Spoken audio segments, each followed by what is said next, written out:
Hey everybody, welcome back. It's a brand new episode of Pop Kannon. We are your hosts. My name is Jordan. I'm Robert. And I'm Sarah. Guys, today we are discussing Scream from 1996. This is episode 71, so make sure you do your subscribing and all that fun stuff. Get all of that out of the way if you are not already subscribed. But yes, today we are discussing a little Wes Craven film, Scream. So 96, obviously, too young for any of us to have seen it in theaters. Yeah, I was 4. Spice Mid. So personally growing up for me, never was into horror movies a lot. Wasn't technically, I guess, allowed to watch them because most of them are rated R. So that was kind of like the reasoning. And then it just became like, I don't like them because I've never been into them. So I've seen this movie in parts, in passing over time. But I've never watched it all the way through until today. But I've also, the disclaimer to that is that I've seen Scary Movie front to back probably 1,000 times. So I have seen this movie. And that was really interesting to follow throughout the film, I thought. That's so funny. Yeah, I actually second that. A lot of this movie was framed through Scary Movie as well for myself. I have seen parts of it, including the ending, but it didn't ruin my viewing experience of it. And this was the first time that I've ever actually gotten to sit down watching it start to finish critically. I like scary movies. Somehow this movie just slipped through my fingers somehow. I feel like when you see that there's like, what is there, 5 of them?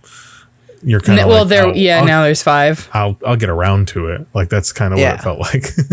Yeah. I feel like I'm in the weird random side boat here. I've seen this movie so many fucking times. Good, I don't know. Like, I don't know the first time that I saw this. I actually feel like I probably saw Scary Movie before ever watching Scream. But then at some point in like my 20s, I shifted, and because I used to not like watching horror. But in the last couple of years, I've definitely started watching it more. And part of it was actually because of Scream. I really probably watch it a few times a year. It's just one of my go-to movies to just kind of put on. And I just enjoy it, having it on like in the background, because even though obviously like I know what happens, it's just still like for me a good film. Yeah. Like, I don't know. It's a comfort watch for you now. Yeah. Yeah. And I know that probably says something about me that like a slasher is a comfort watch. Like I realize this. No, I've seen the sequels, but none of them as much as Scream 1. Like I'll just watch it and then I'll like not watch the sequels just because I need to put something on to clean or whatever. I feel like I'm very interested to go into the sequels now. Same. Because I left this movie very content. Like I liked it a lot. Mm-hmm. Even despite knowing all of the things that you know about it, I feel like it's still massively enjoyable and it really hooked my attention. And I even texted Jordan after what should have been the cold open, but they put it in a weird order for some reason. The Drew Barrymore scene at the beginning was like so fucking effective. Even though I've seen it so many times, like I haven't done a whole lot of like research, but like I know that's kind of like what they were going for. And I know even just like the casting choice of like going with Drew Barrymore because she was like young, like innocent, but like she was like a big star too when this came out. And she was on all the posters and everything. Right. I think why I like this movie so much is because it's so like, it's so introspective and it's so like meta. Mm-hmm. You open up with Drew Barrymore's character, who's this, you know, pretty young blonde, and you think that she's going to be like the heroine of this story, the main character. She was on all the advertising, and then she's dead within the first 5 minutes. Which is awesome. Like, I think it's great because it like kind of subverts like everything you kind of know or expect. Like you don't expect this like big main person to die, even though she's not the main person. And it's just constantly being self-aware and poking fun at the horror genre. I don't know if it's like the literary element of me that just enjoys that. Yeah. Like, I don't know, in some ways, like it just kind of feels postmodern. I don't know. You know, because it like, in a way, it helps it feel, it's so strange to even say this. In a way, it helps it feel timeless. Even though the movie is full of obsolete technology and things that never would happen now because they'd be solved in a text message. But like, still somehow the film's able to be super effective because of it's just the story, I guess, you know, like the story itself just comes through, and being self-referential and mentioning all of these other things makes it exist in a real-ish world that we recognize, I feel like. Yeah. Sometimes it got a little grating for me with some of those references. It almost felt like it just became a crutch after a certain point. Because there's so they're many. Just like, let's reference everything we can. Yeah, especially like if you're familiar. When I first like started watching it regularly, like I wasn't as familiar with a lot of the things like that they reference. Like, you know, I hadn't watched the first Halloween. Like I had, you know, seen, you know, other Wes Craven films, but like wasn't super into them. But then it's like, so I get your point though now, like watching it, having like explored more of the horror genre, it definitely is a lot, or it can be a lot. About halfway through the movie, I looked over at Cheyenne and I was like, I don't think I like this. You know, you were probably in the area where it was like Henry Winkler in his office. Yeah. Because that's right before like the house party starts, which is like where we kick into the third half of this movie. Mm-hmm. Yeah. My opinion of Scream was like, oh, this is supposed to be scary. Right. And like none of it to me came off tense or anything like that. Mm-hmm. For at least the first half of the film. Like, aside from that opening sequence with Drew Barrymore and her character, like, that was great. Yeah. That was probably my favorite sequence of the film. Mm-hmm. But, I don't know, there was, like, a lull there for the first hour of that film where I couldn't get behind some of the characters because they're just speaking exclusively in references. And, like, people don't talk that way all the time. No. Like I mean, Randy. So I feel like I've met people that are like Jamie Kennedy's character, though. Yeah, but not everyone's like that. No. But I definitely know people that were just like that fucking weird. Yeah. But all that being said, like by the time the movie continues and progresses, and the fact that I have to look at it as like, oh, this is just like a black comedy, because to me, that's what this is instead of a horror movie. Mm-hmm. It's just like a black comedy with like horror elements. And the horror stuff is great because they take it seriously. Yeah. But like they're cracking jokes throughout the whole movie. So if I went into it thinking it's going to be a scary horror film and it's not that, it kind of let me down in that regard. That's how they sold it. That's how they got the rating to go, because they wanted to make it worse. They wanted to make it, I think it was going to get an NC-17 because there's a lot more gore. Mm-hmm. And he was like, look, just think of it as a comedy. And they were like, oh, well, then there's your R. Yeah. And I was like, wait, what the fuck? Yeah. So I think just like knowing what to expect makes me like reflect on it and in a much more positive light. Mm-hmm. Okay. That's cool. So. I didn't realize you were more on the negative than the positive, because like I really liked it a lot. Like I think a lot of the stuff that they did was effective, even if it was like slow moving. It's just coupled with the twist at the end, the enrichment of the rest of what you saw is so much more deep. I feel like because the killer gets his ass kicked like a lot. He's kind of goofy and stumbling all the time. And it's those two fucking dudes that don't know what the fuck they're doing. So like all of that makes sense. And the fact that it could be both of them at the same time sometimes, and one of them is just off screen, and then the other one's there doing shit like that, to me is fucking out of bounds awesome. Yeah. Like that makes it so much better to watch for me, because when you're thinking that it's like an adult, or they're really pushing it's her dad angle and all of that shit, you're like, man, that dude is like fucking a weird motherfucker, dude. Like, what is wrong with that guy? He's constantly getting his ass kicked by high school girls. It's crazy. Meanwhile, it's two high school boys that would absolutely get their asses kicked by those girls. Yeah. Yeah. But like, that's the thing. Like, Ghostface to me came off as so hokey and like goofy, and he's taken like these weird bumps. Yeah. Where he's like falling downstairs and like completely missing, like trying to grab someone. So like, yeah. Like a cartoon. Trying to take that character seriously was hard for me at first. Yeah. But knowing that it's, you know, what it becomes and what it turns into at the end when they're arguing with one another, it makes it so much more satisfying. Yeah. Yeah. Yeah. Like, Knowing that. Of course he would suck at this. Like, Yeah. Like they don't know what the hell they're doing. No. So I like it because of that. I think that made it a great movie as opposed to just good. Well, Sarah, you've seen it the most out of all of us.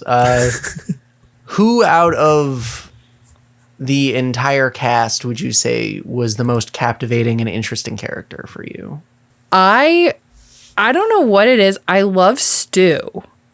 Like, I like Matthew Lillard's character. I think he's a great actor, and I just think he plays the part really well. Like, especially going back off kind of like the bumbling Ghostface, especially like when you don't know which one is which, because you don't really ever get that answer of like who is who, and like, was it, you know, Stu or what's his face, and when Billy. Yeah. I was gonna say Skeet, and I was like, wait, no. That's the actor. The actor. No, it's just him. But no, I think his character I just kind of like enjoyed the most, because I guess out of like a group of 20-some-year-olds, he was maybe the most believable as a teenager. And also the most smoldering. He was 25 at the time that this movie was shot. The youngest person in the like the cast of teenagers was Drew Barrymore, who was 21. I think Neve Campbell was like in her mid-20s, and then like Courtney Cox was like 36. So I'm like, Courtney Cox, oh yeah, I think Neve Campbell was like 26. So I'm like, there's only a 10-year age difference between the teenager and the grown-ass reporter. So and that was another thing, because like these characters don't feel like teenagers to me. In any way, shape, or form. No. I understand it was the 90s, and teenagers acted very differently in the 90s than they do today. But to be fair, they still do that. Yeah, no, they do. But they didn't spend any measurable amount of time in the school trying to sell you on them being teenagers. Yeah. So, like, to me, it was just like, oh, okay. Like, they're only teenagers because that's, like, the genre is the killer kills teenagers. Right. Like, if you watch, like, Riverdale or something like that, like... Again, modern, they're not fucking teenagers. No, yeah, but Euphoria, because that's one of the best. That's one of the best jokes in Scary Movie is when they're all sitting at that thing and they're like, "Oh yeah," and they'll probably get a whole bunch of near 30-somethings to play high schoolers, and they all just laugh. Yeah, we should have just watched that. That'll be the follow-up. Originally, like Drew Barrymore was like considering being Sydney, but then she was shooting something else, and then she decided she'd rather be the girl who dies in 5 minutes. But is interesting. That was actually her idea. She was like, what if I played Casey instead? Yeah. And then that way no one would expect it. Yeah. Which is so cool, like you said I think, earlier for an at the start of actress. the episode, Drew Barrymore at the time was like, super popular. I mean, she was a child actress. Yeah. Who, like, by this point was like in her early 20s. So like she's huge. And they focused the marketing around her, which I think is so smart. Yeah. I think all the trailers were like part of that opening sequence of her screaming and shit. But like, and even then, like, while we're still like talking about like the casting decisions, like even like Courtney Cox, she kind of had to like fight for the part because she wanted to do, like, I think I read something where she wanted to be like the bitch because she's currently like in Friends. It's interesting, which is, I think, part of what interests me is because at the time these are like huge like actors and actresses, but at this time, I mean, they're not getting like huge theatrical releases. It's just, you know, some of the stuff just went, you know, straight to VHS or whatever. And I think this wound up doing over 100 million. This did really well. And I saw like, cause it was released like right like Christmas weekend or whatever. And then like just word of mouth, like got people, you know, normally movies take it. like a second week bump. This jumped and then stayed steady. Yeah. It's crazy. And it only ever got more popular or stayed the same. I think it was in theaters for 8 months. That's crazy. That's a long fucking time. That's crazy. And especially, like, you've got to consider the fact that, like, wide releases weren't that big of a thing at the time. So, like, there weren't as many movies coming out. So they would keep the popular ones in. Yeah. And this happened to be, like, just as popular as, like, Armageddon from that year. Oh my which God. is crazy to think about. Yeah. It's crazy, and I don't know, maybe like I think that's just like a testament like to the film and why at least Robert and I like it so much. It's not that I don't like it. It's I'm just because I had a certain expectation in my head for what it should have been. Yeah. And because it wasn't that, I was getting annoyed. I feel like if you like sat down and just kind of like watched it, even like through like a non-critical lens, like I think you'll like it more from the beginning. See, I was bothered by some of the shots specifically. They used anamorphic lenses throughout the entire movie, and it warped some of the shots for me. Yes. So like there's scenes that should not have been filmed with anamorphic lenses. No, all of those tracking across the living room things. So like horrible. They looked so weird. Horrible. Asking for a friend, what's an anamorphic lens? But it basically like it tries to make a non-widescreen shot look widescreen. Yeah. Okay. So it flattens out the top and bottom and makes it longer. Interesting. So it distorts some of the stuff in the frame. So when it was following her, everything was like moving around. And I was like, what the fuck is happening? I thought it was just me. Because the lens is like, because it's doing that, it's like if you ever shot with wide angle and you kind of move it with it, like everything kind of the distortion has to even out. Yeah, so it was like morphing around, and I was like, why is it doing this? Was that I was like, man, this HD render is terrible. Was that like a popular like thing at the time to use, or just weird artistic choice? I think it's just a weird artistic choice. It's either that or they were like, these are the only lenses that we have, so we're just going to use them. Or they're cheap. It was just bothering me so bad. And then the other big like film issue that I noticed was like the spatial awareness. They were not establishing how the room was laid out in any of the shots for like most of them. And I shouldn't say any because they didn't do it throughout, but like it happened a lot, and it was really like farmhouse jarring. How big? Yeah. Where? We got that like hallway that's connected to the living room and the kitchen, and there's a staircase. But then isn't there like a larger staircase on the other side going? Like, it's so fucking strange. It's so weird. So I don't know if they were just using it and like shooting around things, and it was like because of a limitation that they had and they had to get creative with it. Right. But to me, it like all of a sudden we were like really close up on someone's face, and then we were talking to the other person and we're really close up on their face. and it's just a scene where they're talking and there's no tension, so I don't understand why we're all claustrophobic. Right. We could pull out and breathe a little. Yeah. So it was just like decisions like that kind of irritated me. Yeah. For me, the score, like I read that I don't remember the composer's name, but the guy that did the score, Marco Beltrami, wanted to do it like a Western. Yeah. Where you get like the themes and the entrance music and then like the fight. It was just, some of it was like way over the top.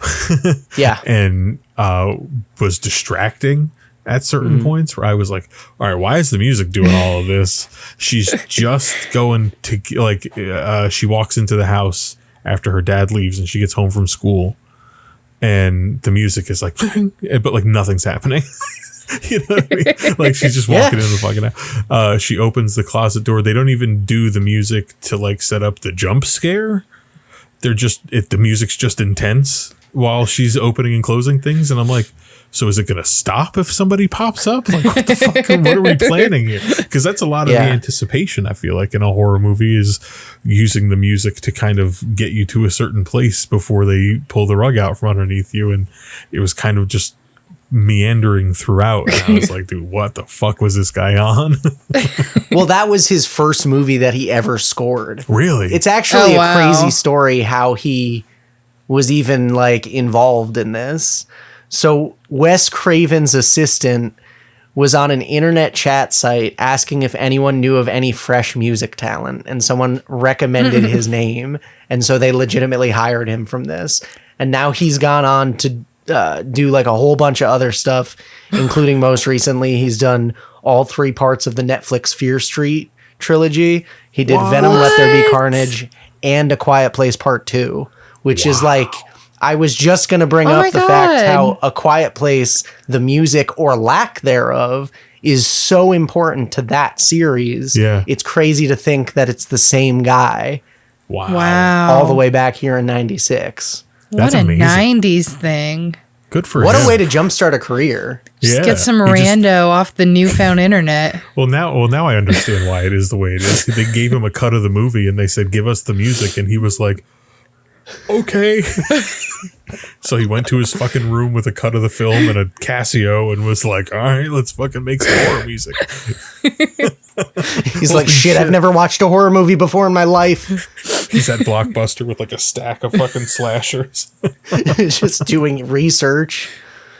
That's amazing. Wow. That's cool. Yeah.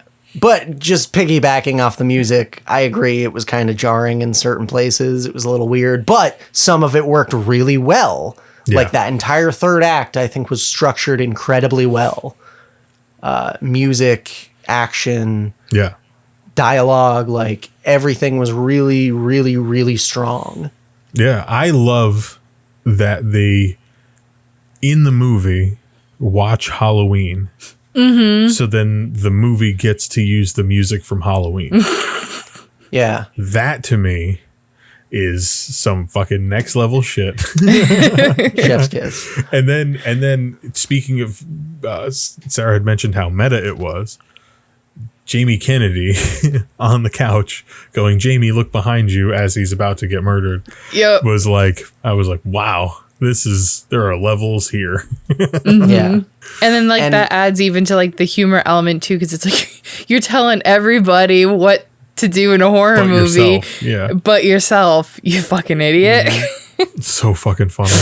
The writer, Kevin Williamson, said that he was listening to the Halloween soundtrack when he was writing this movie. While he was writing it. Yeah. Okay. And this was his first screenplay credit, like officially. Yeah, and like, because this was like, besides like using all of the other horror movies as influence, and then like, because this was influenced by the Gainesville Ripper, serial killer in Florida. The screenplay was kind of inspired by this. So this guy went on this like little spree in Florida where he killed 5 college aged, I think they were all women, over the course of 3 days. He like camped out in like the woods, and it was like during the fall semester, so that kind of helped inspire some of the writing as well. Like Wow, the that's cool. storyline. He probably saw like the news trucks around the school or whatever and was like, that's something. That's something. What if that lady started fucking a deputy and getting information so she could get... Dude, Courtney Cox's character. Yeah, let's talk about her for a minute. She makes you want to punch her in the face. But like a lot of fun though. Yeah. You know, like as far as like entertaining movie characters go, she, first of all, her goal was to not be typecast as a bitch, and that's why she lobbied for this.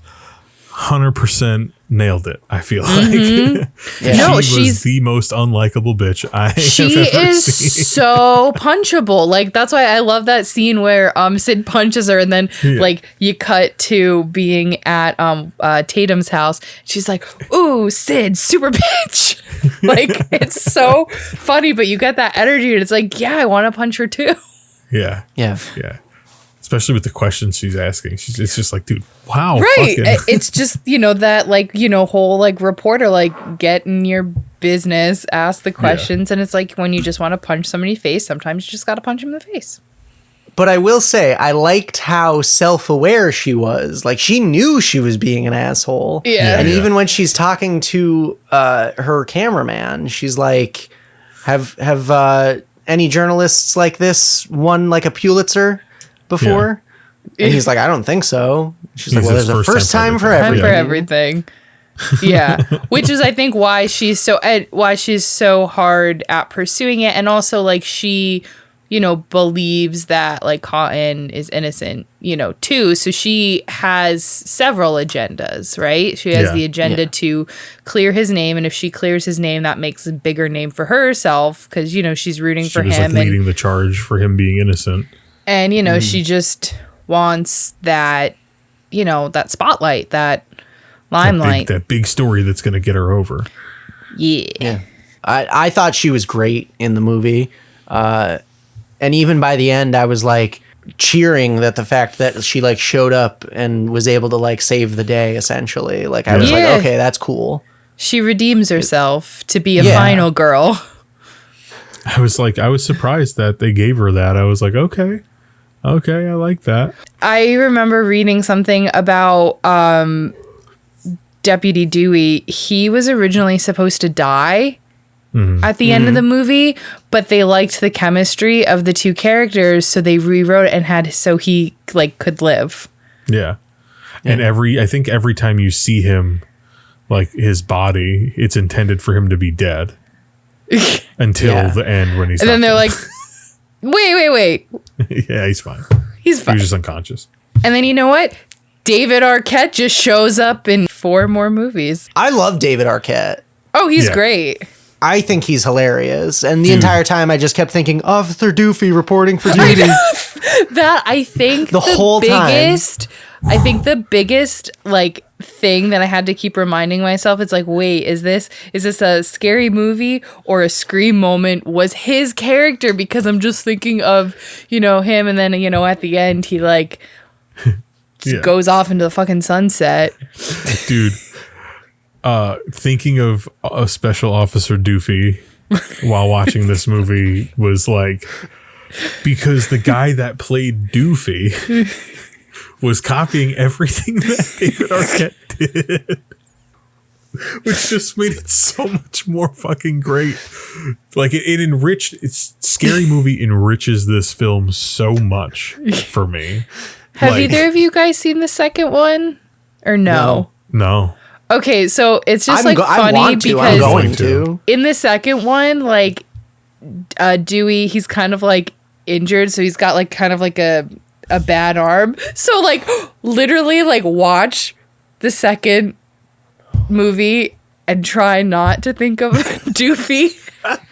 I couldn't not think of Doofy the whole time I was watching this. I know, but like he even said, "Hey, Thin," like, he said.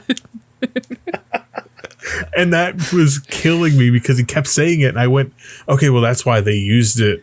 Because, like, obviously in Scream, they're trying to set up everyone can be this killer. Right. Like, everybody is. It was really well done. Yeah, because even like the one scene, like the one like police officer, it's like, oh, you have the same shoes as the killer. It's like it could be anybody. Yeah, like I love that part of it.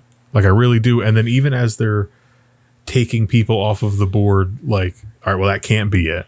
That can't be it. It's still like there's so many characters that it could still be. And then like it's funny because it's like the two characters, because one, it ends up being two, which I think is a surprise because you don't often get two killers as one. But then it's like the two characters who kind of end up being, you know, who end up being the bad guys, they're kind of the two ones that you might stereotype from the beginning. Like both of them are specifically like pointed as like they're probably the killer, and they're the type, and they're both like they are the killer. They are, and you know they're kind of tasteless jokes. Like even early on when Skeet, I'm just gonna call him Skeet because it's more fun to say than Billy. But when he climbs in through her window in that scene in her bedroom, he's like, what does he say? He says something like, I was watching like The Exorcist and thought of you. Like that is so like, and then he kind of turns it, but it's like, that's like when you go back and watch that, it's like, that's really like disturbing. I mean, she masturbates with a crucifix. Is that the part? Like, that's probably the part and that we're led to believe. And then like even with Stu, you know, making the jokes about, you know, like the liver joke. Yeah, and then it's like, oh yeah, they are. Dude, no, that scene where they're like at that fountain outside of the school and like literally just confessing to doing all of the murdering. And the whole time Billy's like shooting him his smolder shut up looks like through his perfectly placed partial bang situation that he had going on, just like, shut up, dude. Like, shut the fuck up, dude. Also, they were definitely in a gay relationship, like without a doubt. I mean, they make a cute couple. Yeah, but I don't think there's any doubt. I mean, I know they didn't explicitly say in the movie that that's what that became, but they like 100% were. There's no doubt in my mind about that. But even like, you know, Billy Loomis, he just like, he looks different. Like his character just looks different than like everybody else. So he stands out as this bad guy. And it's like, he's the one who's first accused of murder and held like in police custody because he was there with the cell phone where they found Ghostface. But then it's just like, oh no, he can't. So it's like you almost eliminate him immediately. And then you do the same thing later on at the farmhouse because, oh, he's stabbed and bleeding. He can't. And the Ghostface came into the room while they were breaking the rules of being in a scary movie. Yeah. And, you know, so it's definitely interesting. Like, you know, in some ways, exactly what you expect is what happens, but then it also subverts that at the same time and then goes back again. It's like they expertly like weaved in and out suspects throughout this whole film. Even ruling him out to me, like, did not rule him out to me, like at all. Like the entire time I was like, nah, he's still doing something. There's no way. He's way too fucking creepy. And like, and he is proud creepy of how creepy he is. Like way to like an unnerving degree. Yeah, like the fact that he's willing to like half beat up a kid at work for insinuating that he might be. All of the like high school age kids kind of came off as like pieces of shit. Like all of them. Like the girl in the bathroom who's talking about Sydney's mom. Dude, holy shit. Dude, 90s shit talking, complete different level. Okay. Yeah. Really? Could you imagine if we had Twitter? How fucking brutal. Even the other kids who were dressing up in like the Ghostface costume and running through the halls.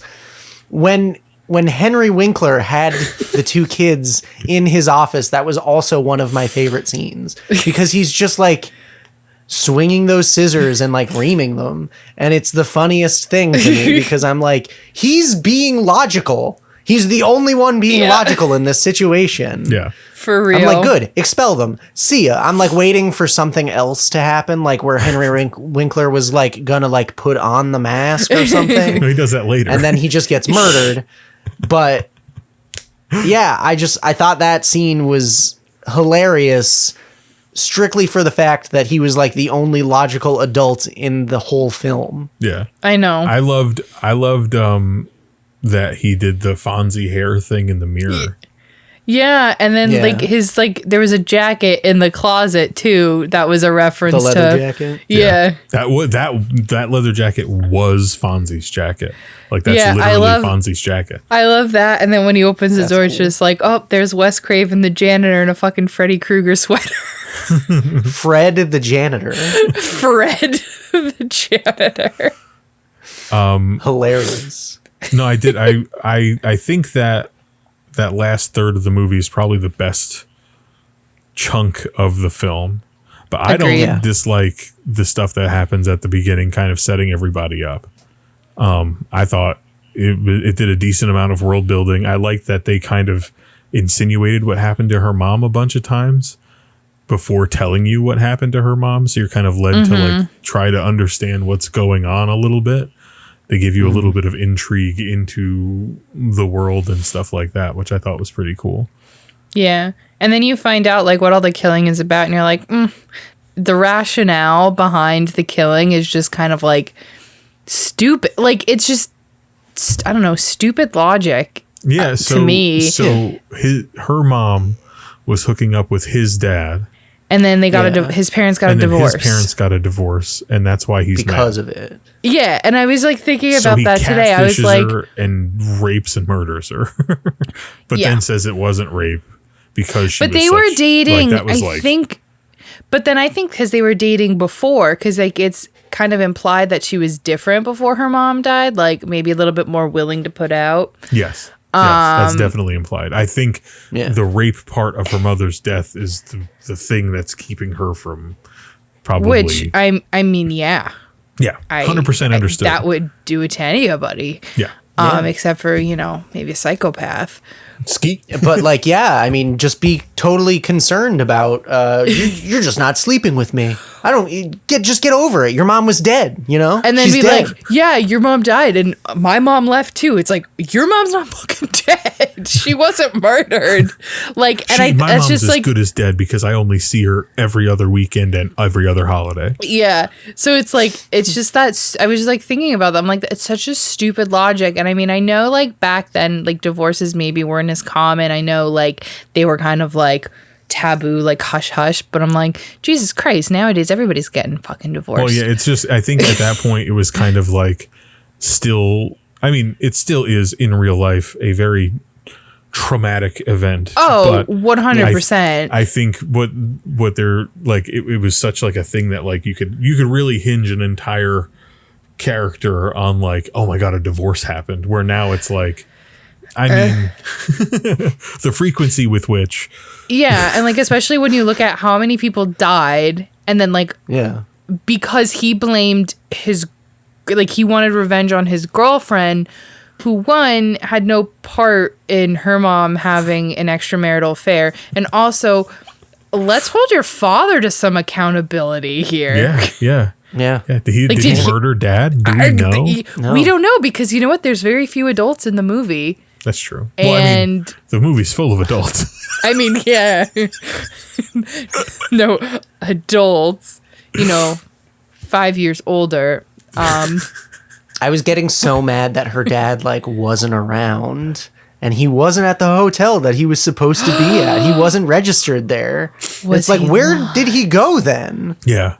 So the thing for me is like coming off of Scary Movie, I'm going like, wait, is her dad like really on like a fucking drug hiatus? Like, is he really on like a 3-day bender somewhere? Yeah. Meanwhile, he was just tied up in a closet. But why wouldn't he have been registered at the hotel he was supposed to go to? I don't know. I was trying to figure that out too. I don't know. I guess he didn't book ahead of time. Well, maybe, again, pre 9/11. And it was the 90s, you could probably just drive wherever, fucking show up at a hotel with cash and be like, can I stay in a room? Well, yeah, and they'd be like, you didn't. yes. You didn't need a credit card. Like, I mean, I see it all the time in like old movies or TV shows where it's like, here's $100. Here's a room. Yeah. No So I think records. maybe that was, that's just that. It's probably way more clear back then why he was like, oh, well, he was tied up, obviously. Yeah. And if you're taking a flight and you're staying like at a hotel that's like right next to the airport or whatever, you're probably just like, I'll just get a room when I get there. Yeah. Yeah. But that part is weird. Because it definitely like makes you go like, all right, well, what the fuck wasn't he telling her actually? Yeah. Right. Yeah. Because I think still at that time you could just show up at an airport and buy a ticket with cash. Oh, yeah. So, which is like a crazy concept. You could probably, I mean, I don't know, in 96, could you still smoke on a plane? I don't know. See? Yeah, that was before all that anti-smoking stuff. So you could do For anything on a plane. Then now the 90s sound like the Wild West. I used to say that the 70s sounded like the Wild West. But now the 90s sound like the Wild West. Yeah. You don't have to make a reservation to get a flight? What? I don't need a real ID? We haven't talked about Rose McGowan's character at all. I know. Yeah, so Tatum was fun to a point. And then when she got in that situation with Ghostface, I was like, what is happening here? She's acting completely ridiculous that no human being would ever... Like, she's going to try to squeeze through the cat door? Well, I'm sorry. Why did she think that was a better idea? And it's funny because I think, like, Rose McGowan could actually fit through it. They just had to make it look like she couldn't. She took such a bad I read angle. a thing that they had to nail her shirt to the thing to stop her from, like, falling through it. Yeah. But again, it makes me think of that scene in Scary Movie. Oh. That's far less believable. One of the best. I don't know, Sarah. I don't know. It's like, you know, when you're trying to fit like a square peg in a round hole. It's just not gonna work.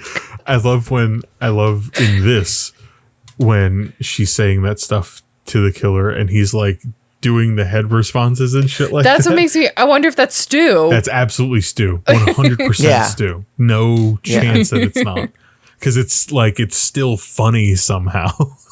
Yeah. And then she goes into the whole like, oh, am I supposed to run thing? And I just, again, the Scary Movie parallel is fucking amazing with Shannon Elizabeth. So like Rose McGowan doing it first and then thinking about that other scene is like, she did a really good job doing that. Yeah. Now I really want to watch Scary Movie. That's what Jordan said earlier. Which it's like really funny because like I didn't want this episode to end without me bringing this up. Which, I mean, it might be a well-known fact probably at this point. But before the movie was titled Scream, it was going to be called Scary Movie. Which is why I just think it's so funny. Well, and then they say Scary Movie in this like multiple times. Yeah. It's like the phrase Scary Movie. So I'm assuming that's like one of those things where it was supposed to be like, we said the name of the title. And then they changed it to Scream. Yeah. Which still appropriate, I feel like. But yeah, definitely. I also really like the dude's voice on the phone. Yeah. That was a different actor. It's a completely different actor. And he was originally, I think, supposed to just be like a stand-in. Then they were like, "Oh, we like your voice." Good. Yeah, but just the sound, like the sound that he makes, like the way that he makes his voice sound is fucking like creepy as fuck. Would totally like if you know how like they have like different like sleep podcasts of like Box Fan and British people talking gently. You just want to have him doing his whole monologue. Yeah. I'd fall asleep to that. I want to see what your insides look like. Because Wes Craven said he sounded intelligent, but also terrifying. Yeah. And I think that's apt. Those two words really encapsulate that performance. Yeah. Especially considering neither of the killers are particularly intelligent. Yeah. No. Or terrifying, really. I mean, I mean, just picturing like that oversized, weird, like sweater, and then just soaked in the blood. My parents are going to be so My mad. parents are going to be so mad at me. That was fucking amazing. He ad-libbed that. Did he? Yeah. Yeah. Wes Craven liked it so much and thought it was so funny he left it in. Which, it's just like, that's why he's like my favorite character, I think, because he's just so believable as this stupid kid who got wrangled up in his friend's scheme of like, hey, let's do this thing. Oh, yeah, man, that sounds like so fun. And then, yeah, we're going to stab each other. Oh, man, you got me good. Like, you stabbed me. Like, what'd you fucking think was going to happen? You're stabbing each other. I didn't realize I'm feeling a little woozy was a direct lift to Scary Movie from this. I thought that they added that. Yeah. Because it seems so stupid to say, but it's like, obviously, if you didn't mean to stab yourself that deep, yeah, you started to feel bad, you'd be like, hey, guy. Blood loss. Look at his sweater. But that's why just that whole scene, it's just like a couple of, well, I guess one extremely bumbling bad guy, and then one kind of partially bumbling bad guy, but he's a little too self-confident to be totally bumbling. You fucking left the gun unattended? Why would you stab yourselves before you killed them? Yeah. Also, kill them and then stab yourselves. Yeah. But I did kind of get like a Columbine-y vibe from the both of them. Just pushing each other. Like they just kept, well, what if we did this? Well, what if we did this? And it just kept like ratcheting up. Because there isn't a whole lot of like characterization for anybody outside of the direct plot. Yeah. I mean, but they don't seem like they're not popular. You know what I mean? It's like, right. It's just that weird thing. It's just whatever is going on up there. Well, I mean, again, I think that's because they didn't spend a lot of time in the school with any of the characters. I feel like if we got more of that, you would have felt more of that teenagery vibe that they were hoping to put out there. But maybe they didn't think that they could even accomplish it, so they just stayed the fuck out of the school. Maybe. But because like I feel like though then the more time that they spend in the school, the more time it looks like it has to be a peer who does it. Yeah. Yeah. You know what I mean? Granted, I mean, it's a lot harder to like sneak into a school now than it was in 96. Like, but even like one of the things that like stood out to me, Sid and Tatum went to like the grocery store to get like snacks or whatever. And then you just see that reflection of Ghostface in like the cooler. In the store. And I'm just like, how the fuck is he getting away with that? Like nobody sees that. He's walking into the store. He's just like wandering all goofy like outside in the woods. He's got it in a bag. So then he goes into the bread aisle. He throws it on. He just some general menacing, and then he puts it away and leaves. General menacing. That is going to be the name of my next podcast. Actually, he's an old war general. He's 4-star. He's 90 some years old. 4-star general. 4-star General Menacing. General Menacing. He was in World War II. It was very big. He's just telling war stories. Fucking General Menacing. Oh, shit. In watching this, a movie that I have seen several times in its entirety long before I've ever watched Scream all the way through for whatever reason is the movie Urban Legend. And that's almost virtually a carbon copy of this film. Really? I've never seen it. I remember hearing that it got a lot of flack because it like essentially stole the entire premise of Scream. Yeah. When did it come out? I've never seen it, so and instead of horror movies, it's urban legends. That's the only fucking difference. And that movie has Jared Leto. And I believe that's a 1998 picture. So it was like only a little bit there after was like Scream a lawsuit came out. or something. I honest to God, I watching this through, I was like, Urban Legend has a lot of explaining to do, actually. That's interesting. It's I'll have to check it out. And I always really liked it because it's similar to this. It's a horror movie that's not too scary. It's a little bit more on the thrillery side of it because they don't get too crazy into the jump scares and shit like that. But yeah, I can't believe how fucking wildly similar they are, and in premise and characterizations of certain characters and shit like that. Like, that's insane. Yeah, that's crazy. It's nuts. It's definitely worth, if you enjoyed Scream, watching Urban Legend to just go, holy fuck, how are they allowed to do this? Scream is vastly superior, I feel like, in every way. Well, yeah. I'm really interested to like hear what you guys think if like you continue watching the sequels. I definitely want to. Because I know kind of like what order I rank them in. I've seen 1 through 4. And I would probably do 1, 2, 4, 3 is my ranking of them. I don't really like the third one. I've only seen it like once. It's because of Jay and Silent Bob. I mean, I plan on watching the rest of them. I was not sure how I was going to feel about watching the rest of them prior to watching the first one. Yeah. I was like just kind of thinking like, well, maybe I'll just watch this and just like be done. But now I'm kind of interested and I want to see like what they do. And there's that new movie that's out. Yeah. And I know there's a lot of people that are very excited for it. So yeah, I'm one of them. I think I might need to catch up. Is that going to be exclusively in theaters? That's in theaters think so. As of today.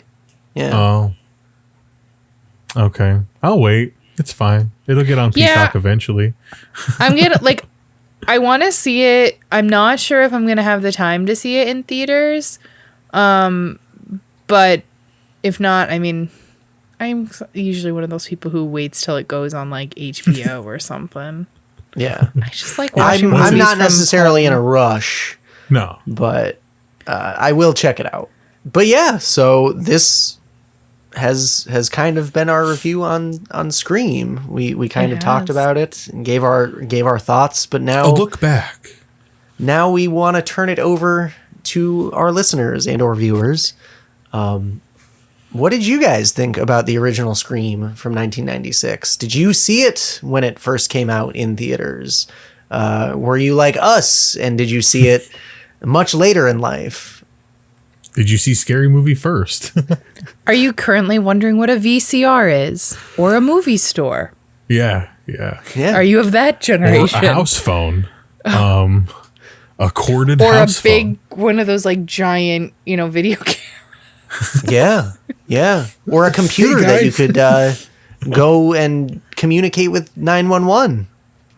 Oh, yeah, the internet chat 911. Yeah. I don't think that was a thing. I think, that was not a thing. There's no way that was a real thing. I don't know if that was. Considering that we're still waiting for, like, widespread 911 texting capability, I'm going to go with probably not. There's no way that they had, like, a fucking AIM set up or something. But, okay, so before we officially wrap this up, what do you guys think their parents did to afford to live in places like that? Dude, I was wondering that a lot, especially the whole time. Sydney's dad. That house is... She had like her own private entry situation? And there was like this breathtaking view of like this valley. But like, why did her boyfriend climb through the fucking window if she has like a slider? Because he realized he never climbed through a window before. Well, the climbing through the window is like kind of a callback to Johnny Depp in Nightmare on Elm Street when he's climbing up the trellis. Is that a trellis? He's climbing in your windows, lattice, snatching your people up. Hide your kids, hide your wife, hide your father in the closet. Hide your husbands because they're raping everybody out here. But it's not Caught and Weary, and we didn't even really talk about Liev Schreiber. He was in the movie for half a second. I didn't even see him. I was gonna say 2 seconds. I mean, he got a full credit for that. Like, that's amazing. I know, and Henry Winkler didn't. He didn't want to have one. Oh. He said that he'd rather not have the credit because he wanted it to be a surprise. He didn't want his name in any poster or any marketing and have it overshadow other people being in the movie. That's why he did that. How that works. I love him. I love Henry Winkler. Yeah. Yeah, no, he was good, man. I like him as the principal. And I didn't know why Squiggy was the principal in Scary Movie. I had no idea. Squiggy being a character from Laverne and Shirley that crossed over with Happy Days, which is where Fonzie's from.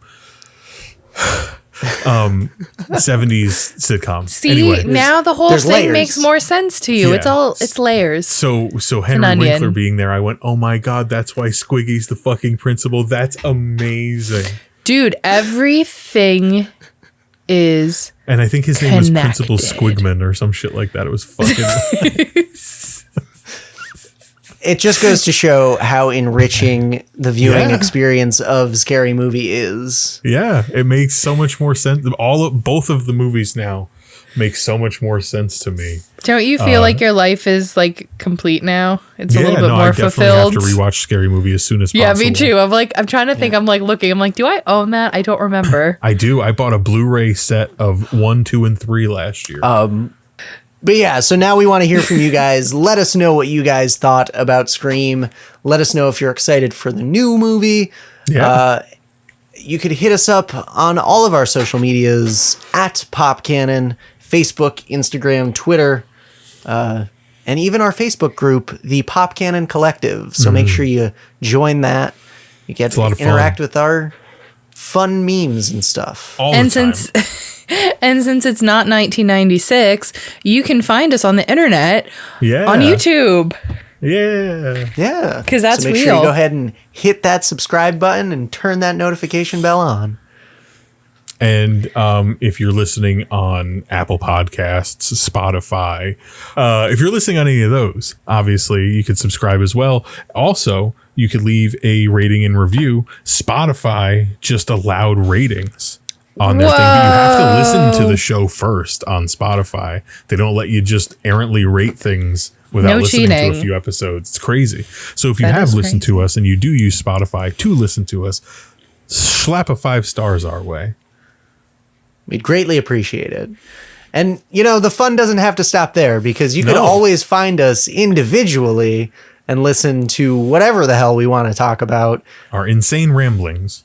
You could find me on Twitter and Instagram at JL24FPS. For more unfettered access to me, you can find me on Twitter and Instagram at Yesball. For dog photos and beer stories, you can follow me on Instagram at SarahAndipity. I am not on Twitter because birds aren't real. That is a topic for another day. Yeah. So we're going to put a pin in that. We'll come back to it. This has been episode 71 of Pop Kannon. So thank you very much for watching and or listening. I'm Jordan. I'm Robert. And I'm Sarah, and I hope that you make it out of this scary movie called Life alive.